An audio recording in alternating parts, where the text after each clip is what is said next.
Hey, what's up guys? This is Anthony from Anthony's Customs, and for this review, we are looking at the McFarlane Toys DC Multiverse McFarlane Collector Edition, The Penguin.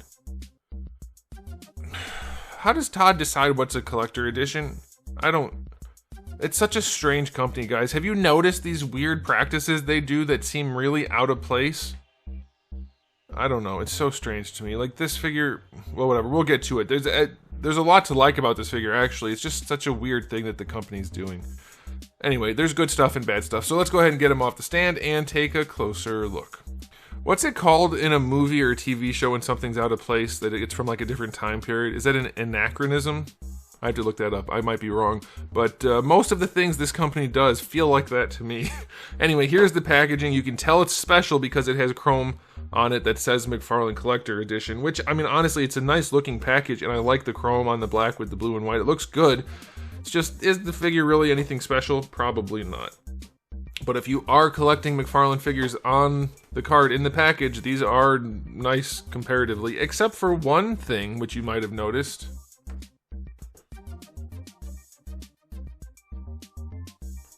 It's not really the figure that's in the box that's on the package, so that's kind of weird. Okay, let's move on. Alright, we'll start by saying, if you happen to end up liking this, it is in stock at Big Bad Toy Store. There's a link in the description below. Alright, this guy stands to the top of his head about 15 centimeters, 17 to the top of the hat. That's going to make him roughly, we'll call it 6 and 3/4 inches, give or take. Here he is up against Darwin. You could probably fudge him into Marvel Legends if you wanted to, but he's supposed to be short. Here he's up against Batman. Much better, I would say. And then here he is up against a Marvel Select Cap. That's probably the best scaling out of all of them. Nobody ever accused McFarlane of getting the scales right on their figures. Alright, let's talk about the aesthetic on this guy. A couple things I like. One, there's more paint on this figure than usual, and I like that. Two, I think his head sculpt is really good. I think that's it. I think that's it, I'm not sure. A couple things I don't like. The shading for the jacket. There's paintwork, there's blue paintwork right here.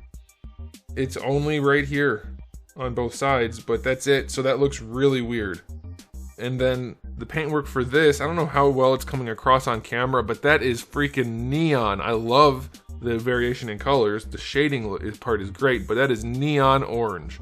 Very orange. So I don't care for that.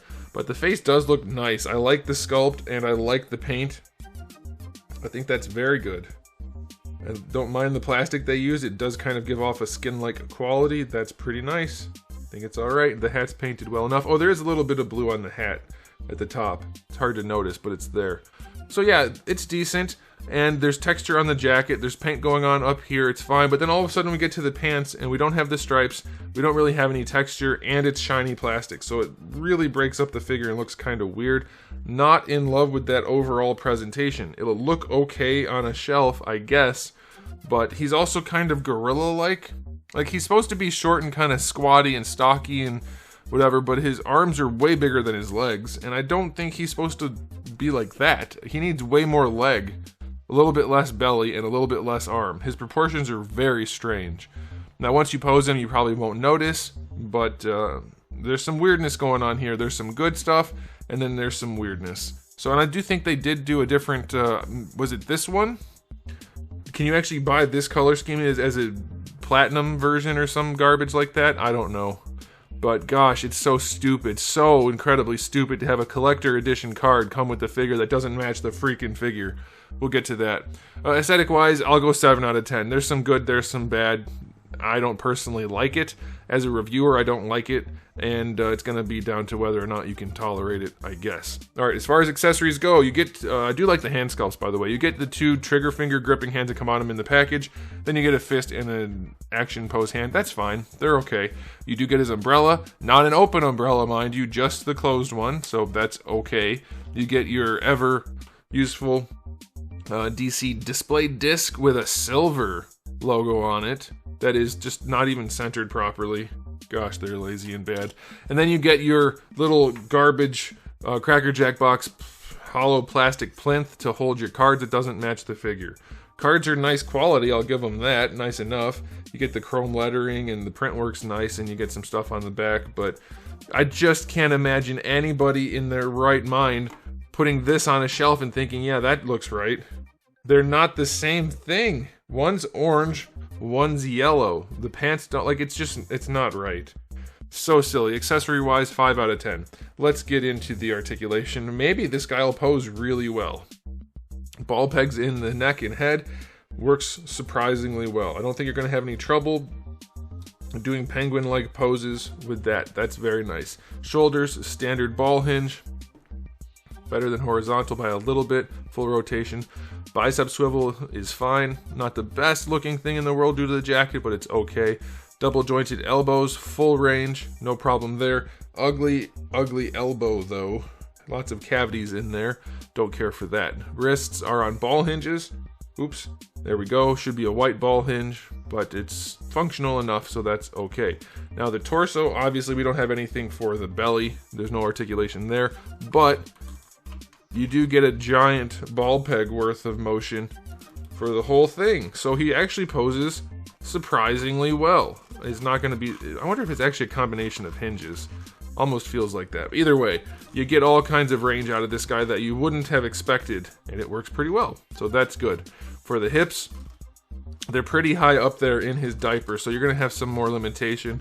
But you get out to just better than 45 comfortably, and then bringing them forward, not much range. You have to stretch that diaper a little bit, but it's not bad. I'd say for penguin, it's okay. Going back, it's not bad. It'll do.